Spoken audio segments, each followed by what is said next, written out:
What else? And then the 5, I think, in dispatch, it would be a $2.1 million increase. But I want you to understand, some of that is on me, but there's nothing I can do about the jail part. I'm mandated to do that. I don't have any say in that. So, and that is the big lump of the $2.1 million. With that, I'll take any questions, and again, appreciate you inviting me here. Am I on? No, no. I need it Yes. today. Who staffs the Office of Personnel Responsibility? This is a two-part question.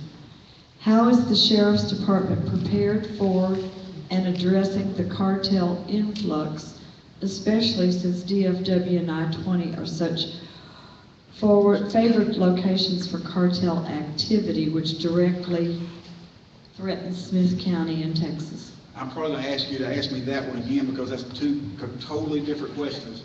The first, who staffs it? The Office of Professional Responsibility is staffed Personnel responsibility. Personal responsibility. I don't have anything. They might have misunderstood. It's Office of Professional Responsibility is the one I've talked about. Why don't you go ahead and answer who staffs that, Okay. because that's what they meant. The one that staffs that is an individual I've known for most of my law enforcement career. I knew him when he was a trooper. He made Highway Patrol Sergeant. In his last several years, he was a lieutenant in the Office of Inspector General with the Department of Public Safety. It's Bobby Strickland. And Bobby is an outstanding asset to the Smith County Sheriff's Office. I don't know how he keeps up with everything he keeps up with, but he's doing an outstanding job, and I'm proud to have him, as well as I am some of the other hires I got. I was able to hire one of my chief deputies as a former Highway Patrol captain with the Department of Public Safety here for numerous years in Smith County.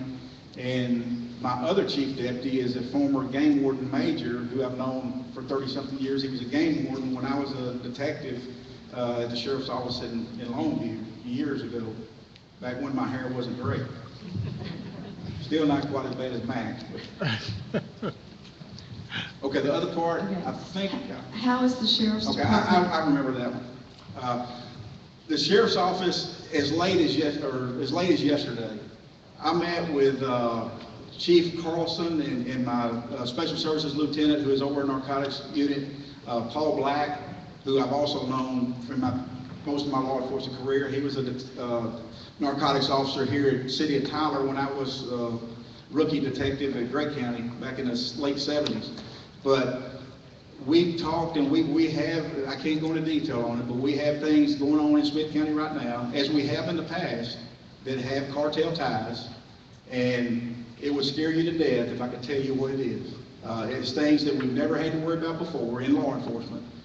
But I will tell you, I left the Sheriff's Office in Gray County in 1987 when Director Long was over the Drug Enforcement Administration. That's who I went to work for. I went to the DEA. Back when we had this war on drugs, which we've never had. Back then, I will tell you that all of the cocaine and things of that nature was coming from Bogota, Colombia, through Miami, and you can just see where it's changed. Everything now is coming through the Mexican border, and is coming, for every little bit we're able to interdict. It's probably astronomical what we would, if we knew the numbers, what is getting by. When I was with Drug Enforcement Administration, I was stationed in Denver, Colorado. I was on the clandestine methamphetamine laboratory team, where we go out and get the methamphetamine labs. Finally, the federal government woke up, and they started managing better the chemicals, precursor chemicals that was allowing us to make that methamphetamine. When they did that, who could get all those chemicals without any restriction? Mexico. So all of the powder methamphetamine and all of the ice methamphetamine, which is even worse because you smoke it instead of injecting it, which is always worse, comes from Mexico. They just got on Interstate 40, day before yesterday, I think, they got 7 pounds of ice methamphetamine, which is a lot of methamphetamine. It's not like marijuana where you see a ton or 2 tons.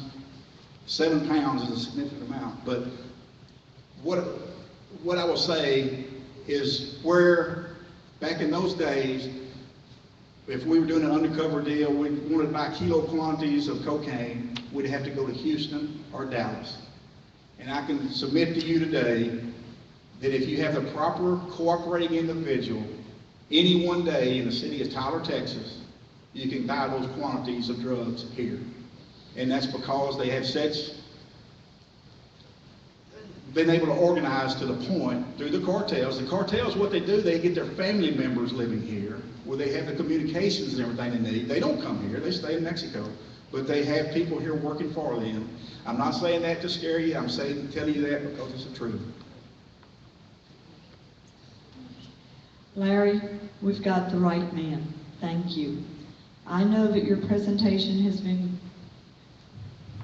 growing since your election, and that's scary. But the news from the border is more scary. As our senior law enforcement official, what do you see in the immediate future for Smith County and our citizens, budget issues aside? Are your public comments being pressured by the feds? Absolutely not.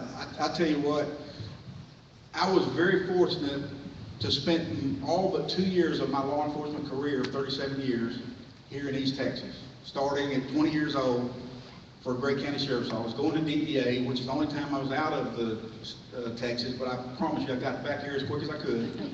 I was in Denver, Colorado, worked the whole state of Colorado and Wyoming, and in getting back here, we are very fortunate here in Smith County, and I always have been throughout my whole career, of having, until the weather gets changed from Washington, D.C., and it trickles down to the division office in Dallas and down to Tyler.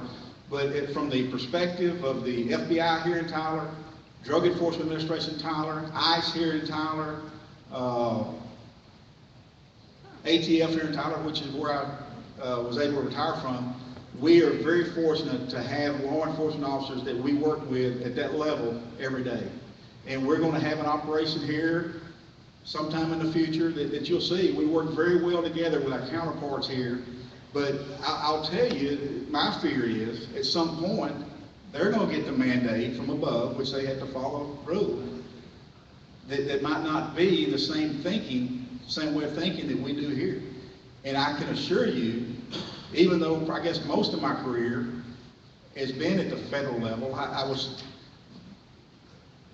blessed enough to have spent 11 years, my first 11 years in law enforcement, going from a patrol deputy to a captain of the Criminal Investigation Division at the local level. Therefore, and I was able to dodge that lobotomy I probably would have gotten and go into the federal service. So I still think, and I would have still been a local law enforcement officer if I could have made the living for my family that I wanted to make, I never would have left Gray County. But I think everything, again, is what I said earlier. I'm cautiously optimistic that we're going to continue to be able to work together with federal, state, and local law enforcement hand in hand, and that the best times for Smith County are yet to come. Do you agree or disagree? Smith County should refuse all directives by federal agencies to permit any facility for processing or housing illegal refugees. I'll go back to what Judge Scalia, go back to use another thing where he ruled on. I think it had to do with the Second Amendment. I don't get my paycheck from the federal government. I don't work for the federal government. We're two separate entities that stand on their own. I work for you, the citizens of Smith County. That's who I'll continue working for, and will not take my orders from the federal government.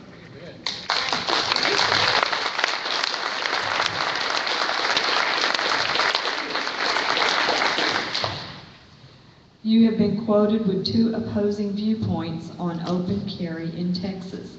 I would like for you to clarify your opinion on open carry.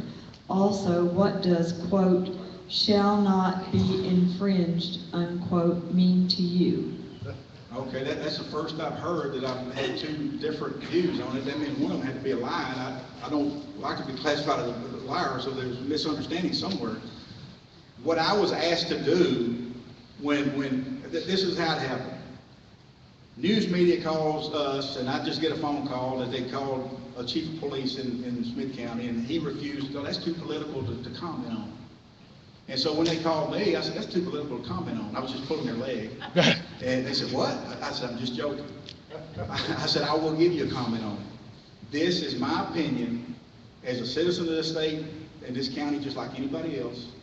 But it's more so from the perspective of being a law enforcement officer for 37 years and knowing what the potential is to happen. Number one, I am 110% in favor of concealed carry. I can't think of one instance, before concealed carry became an issue here in the state of Texas, go back to the men and women that own federally licensed silencers and machine guns. My answer is, and always has been, because I was asked that throughout the campaign, what do you think about that? Well, in all my years in law enforcement, I have not one time had to deal with anybody that is a legal machine gun or silencer owner.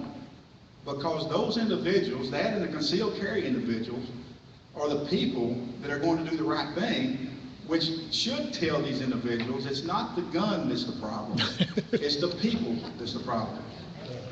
And so what I will say, my stance, I'm not going to oppose open carry. I'm not going to fight open carry. But they ask me my opinion, and if anybody asks me my opinion, I'm not afraid to give it. My opinion is, I think it's going to create a lot of problems with open carry for law enforcement.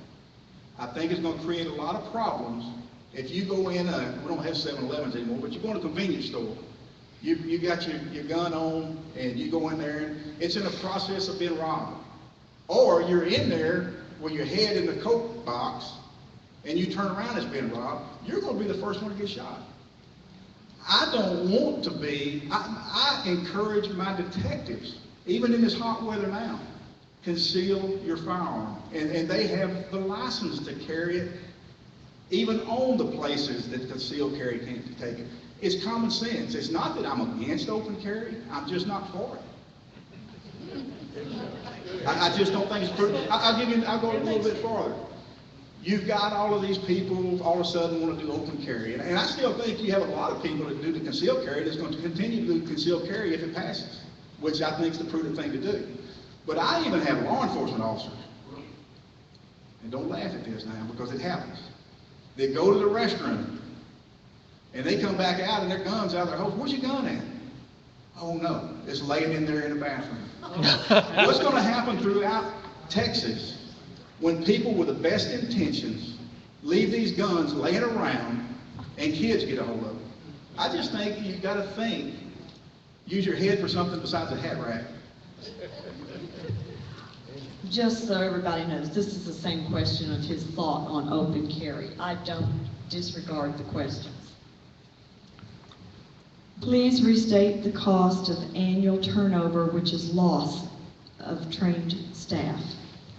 It is in the neighborhood, the cost of turnover is in a neighborhood, in our estimation, with the figures and we were given to compute it with, somewhere in upward parts of the higher $1 million to $2 million a year. Please explain what dispatch does. Is this 911 calls? Are you saying the short staff causes emergency calls to be put on hold? Does this expose us to a lawsuit? The lawsuit's the least of my worries.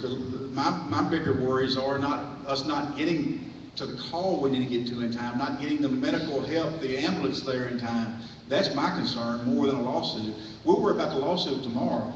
I'm worried more about the safety and the life, liberty, and property of the citizens of this county more than I am a lawsuit. But I just think that you always have to be forward-thinking in the position I'm in and not sit back and wait for things to happen before you use your knowledge that you've been blessed with. And my command staff and the men and women that work there do, and we brainstorm all the time. We don't want something that just, hey, that'd be nice to have.